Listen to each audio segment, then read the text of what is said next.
Donc les infections intra-abdominales sont des urgences digestives très fréquentes et très probablement sont parmi les premières causes donc, du choc septique dans la pathologie infectieuse.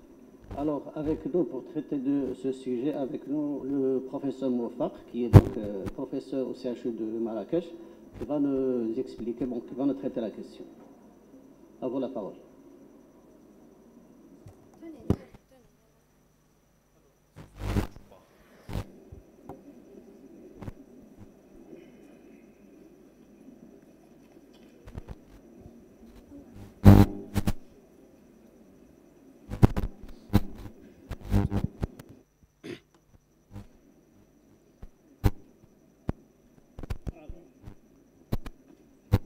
Bien. Bien. Merci Sir Khalidi. Merci pour l'ensemble de. C'est bon? Ça marche? Ça marche? C'est bon. Bien. Il est question qu'on parle, on va dire rapidement, des infections intra-abdominales compliquées de l'enfant. Bon, on m'a demandé d'écourter la communication, donc je vais aller un peu vite. Je vais même ôter quelques slides. Donc, vous le savez très bien, les infections intra-abdominales, de façon générale, ce sont des urgences digestives et thérapeutiques qui revêtent plusieurs particularités. Tout d'abord, elles sont fréquentes, à la fois chez l'adulte mais également chez l'enfant. C'est le deuxième site à l'origine du sepsis, avec une mention particulière pour l'atteinte appendiculaire sous toutes ses formes et quel que soit le terrain. Donc, c'est également, donc elles partagent aussi des caractéristiques communes avec l'adulte, chez l'enfant bien évidemment, mais il y a des points différentiels qu'on va essayer de passer rapidement en revue et quelques spécificités du nouveau-né. Comme vous le savez, on a tous vécu ça. Le pronostic vital est souvent engagé chez certains patients qui ont des infections intra-abdominales compliquées par le syndrome de compartiment abdominal que ça peut induire, par le choc septique. Et puis, elle nécessite une prise en charge médico-chirurgicale, soigneuse, coûteuse et multidisciplinaire. Donc c'est un sujet très vaste, avec des entités très diverses, en particulier les péritonites. D'ailleurs, ce sera autour de ça qu'on va parler, et on va d'emblée éliminer d'autres pathologies, notamment les péritonites à point de départ urogénitales, les poussées aiguës du maladie inflammatoire, et aussi les abcès hépatiques et spléniques, qui sont globalement l'apanage des malades immunodéprimés. Donc c'est quelque chose qui revêt plusieurs facettes, et il a fallu que plusieurs sociétés savantes collaborent pour émettre des guidelines. Malheureusement, ces guidelines ne reposent que sur une evidence-based faible à modérée.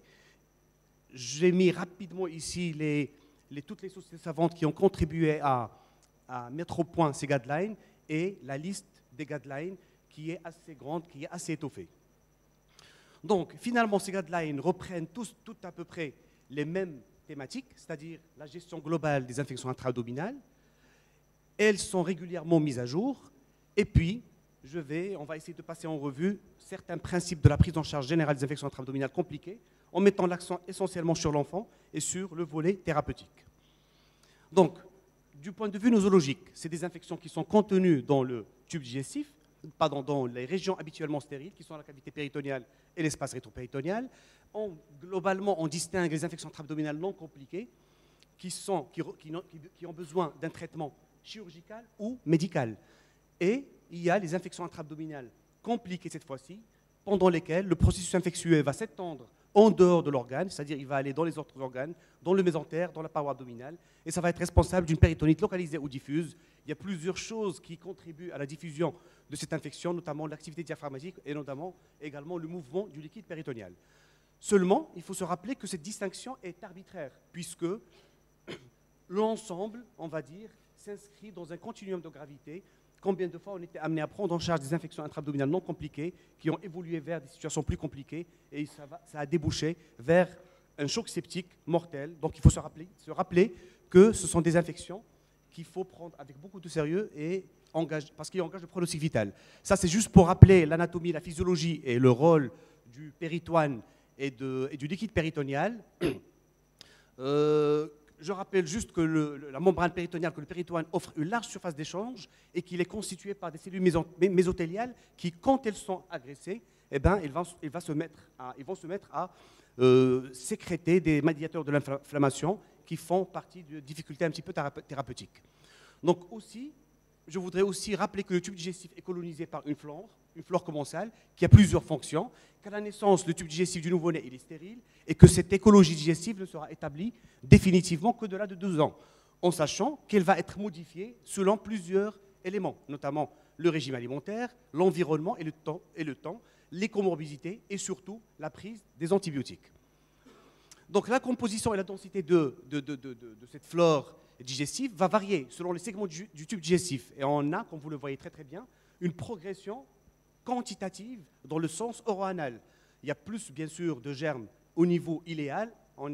Ça avoisine les 10 puissance 7 au niveau iléal, et ça passe et ça arrive jusqu'à 10 à la puissance 11 au niveau recto-sigmoïdien, avec une prédominance des germes anaérobies. Donc je passe. Alors, pour clarifier tout ça et mettre un petit peu les choses dans leur thématique, plusieurs classifications ont été proposées pour homogénéiser un petit peu la prise en charge des malades. Donc on a pu classer ces infections intra-abdominales selon le mode de leur survenue. On connaît tous la classification de Hambourg, qui met l'accent essentiellement sur les péritonites secondaires, qui sont de loin les plus fréquentes. On a classé également les infections intra-abdominales selon la localisation anatomique de l'infection, en sus et sous-mésocolique.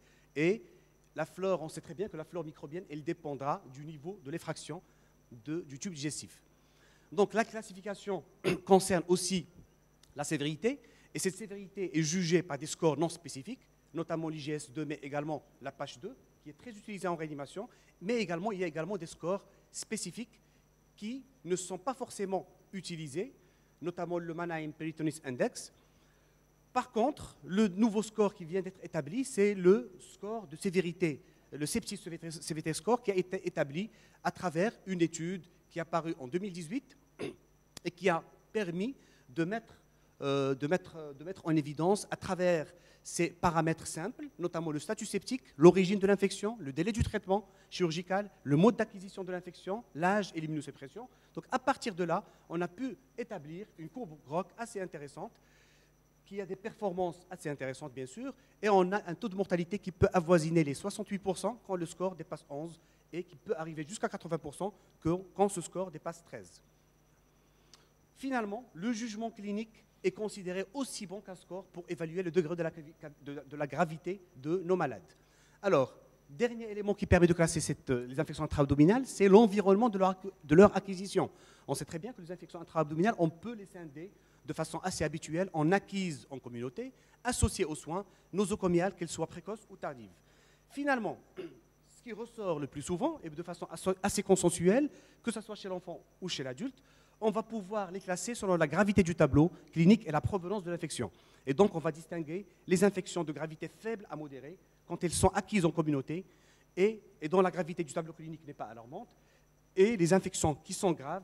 Donc, celles-là, ce sont les infections qui sont associées aux soins, les infections nosocomiales et même les communautaires qui se présentent avec un tableau clinique sévère.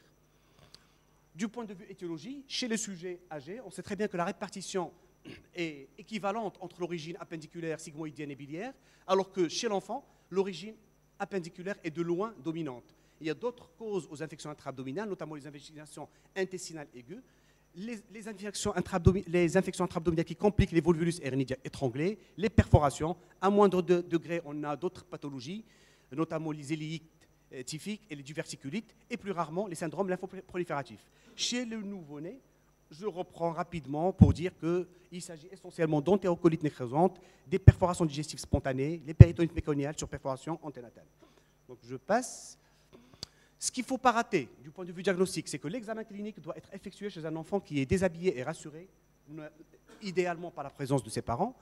Les mains de l'examinateur doivent être réchauffées et stérilisées. Il faut s'atteler essentiellement à rechercher les signes de gravité. Le tableau clinique le plus typique, c'est l'occlusion fébrile douloureuse avec des vomissements biliaires. Parfois, on peut avoir des diarrhées paradoxales qui peuvent nous laisser croire à un tableau de gastro-entérite assez fulminant.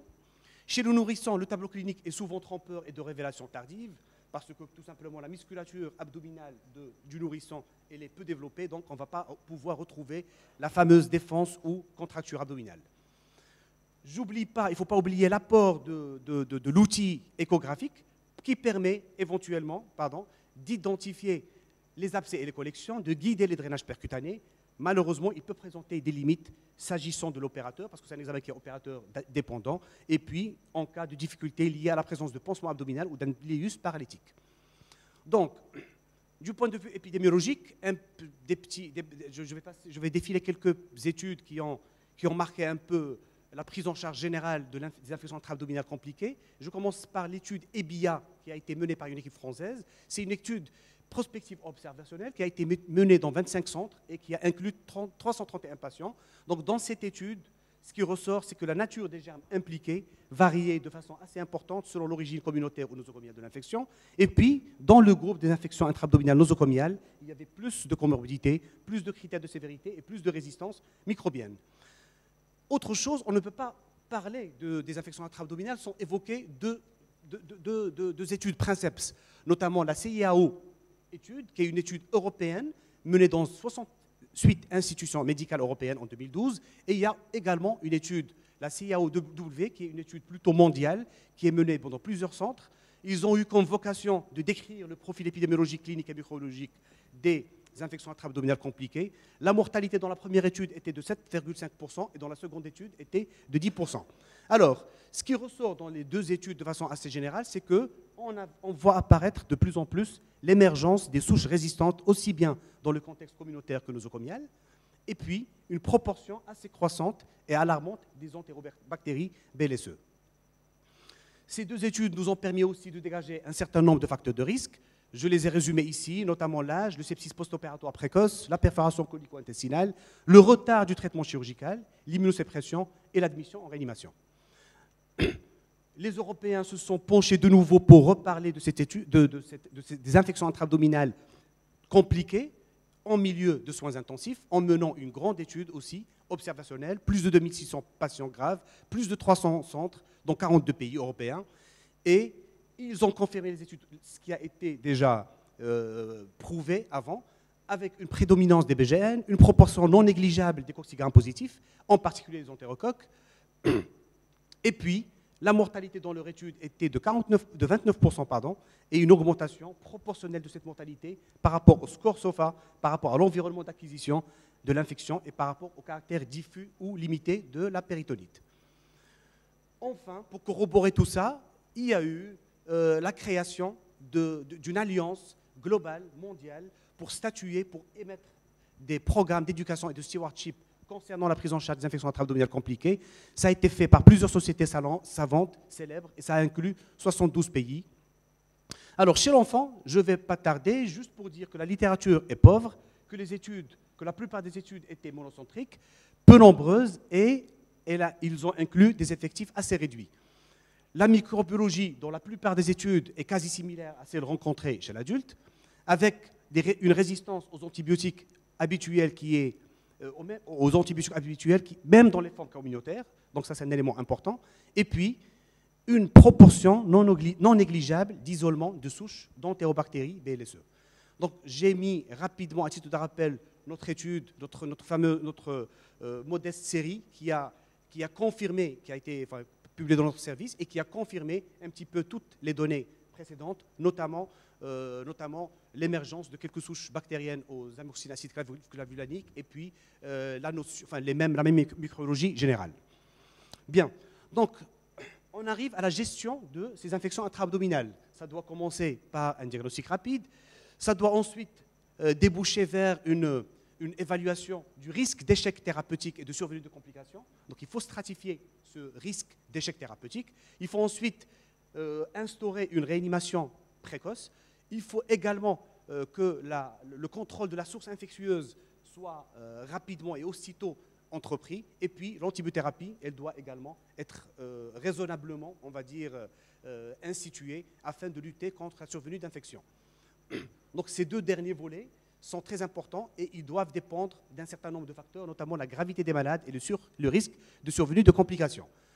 Donc je vais faire vite pour dire que pour stratifier le risque d'échec thérapeutique, il faut se baser essentiellement sur le bon sens clinique, parce qu'on n'a pas pu établir un système de hiérarchisation qui a eu un franc succès pour stratifier le risque. Donc cette stratification du risque nous permet, comme on l'a dit tout à l'heure, de faire la part entre l'infection de gravité faible à modérée et l'infection sévère, avec une épidémiologie qui est complètement différente. Donc, pour stratifier ces risques, on doit se baser sur des facteurs qui sont liés aux caractéristiques physiologiques des patients, au degré d'extension de l'infection, à la qualité et au timing du contrôle de la source d'infection, et puis aux facteurs de risque d'infection par une BMR. Et globalement, on doit retenir que si on a 2 facteurs de risque ou plus, eh ben, ces malades qui sont porteurs de ces facteurs de risque doivent être considérés comme à haut risque d'échec thérapeutique. C'est très important. J'ai mis rapidement ici les facteurs de risque d'acquisition de BMR de façon générale, donc je vais passer. Pour le contrôle de la source d'infection, c'est une condition sine qua non d'un traitement réussi. Donc sans contrôle de source d'infection, on ne peut pas espérer un succès thérapeutique. Quand on contrôle la source d'infection infectieuse, on profite pour effectuer des cultures péritonéales, ça va permettre de faciliter la diffusion des antibiotiques, ça va réduire l'inoculum bactérien, donc c'est très important. Ce contrôle ne doit souffrir d'aucun retard parce que tout retard intempestif peut compromettre le pronostic des malades. Ça a été confirmé et démontré dans une étude danoise observationnelle où chaque heure de délai de la chirurgie après admission était associée à une réduction de la médiane de survie de 2,2%. Donc, globalement, le contrôle de la source infectieuse se résume à des procédures de lavage et de drainage et de débridement des tissus nécrotiques. Des fois, on est appelé à appliquer une procédure de damage control quand il s'agit d'infections intra-abdominales diffuses et sévères et quand les patients sont en état instable. On peut des fois être amené à surseoir, voire même à retarder l'intervention chirurgicale dans certains cas de figure, notamment dans des phlegmons périappendiculaires, dans des perforations gastro-intestinales, à condition, bien évidemment, de renforcer la surveillance clinico-biologique des malades. Un petit mot pour l'évaluation microbiologique, pour dire qu'elle est une étape incontournable et la base du traitement empirique, bien évidemment, et que la valeur de cette évaluation microbiologique est limitée dans les infections communautaires simples à modérées. Vous le savez très bien, pour les infections simples à modérées, les pathogènes sont souvent habituellement prévisibles, donc on n'a pas forcément la main facile, enfin, on n'est pas obligé de faire cette évaluation microbiologique. Par contre, elle peut être utile dans ce contexte-là, mais dans certains environnements où il y a une résistance bactérienne qui est en train de pousser et de naître, donc ça peut être intéressant. En revanche, cette même évaluation microbiologique, elle devient indispensable dans les infections intra-abdominales communautaires graves et dans les infections nosocomiales associées aux soins. Donc, 5 minutes, très bien, ça c'est rassurant. Donc, de façon générale, l'évaluation microbiologique, juste pour faire la part des choses, elle devient indispensable dans les infections communautaires graves et les infections nosocomiales. Et il faut se rappeler bien évidemment que finalement, ces infections intra-abdominales, que ce soit chez l'enfant ou chez l'adulte, les pathogènes impliqués proviennent bien évidemment de la flore digestive. C'est des infections polymicrobiennes. La nature de ces micro-organismes va varier selon le niveau lésionnel, comme on l'a dit tout à l'heure. Et globalement, on doit retenir que les germes les plus couramment et communément isolés, c'est les entérobactéries, les anaérobies et les coccidiogrames positifs, dans 10 à 20% des cas. Il y a tout un débat autour des coccidiogrames positifs par rapport à ce genre de situation. De façon plus précise, dans les infections communautaires, on doit viser les Escherichia coli et les Bacteroides fragilis. Et de façon inconstante, les BGN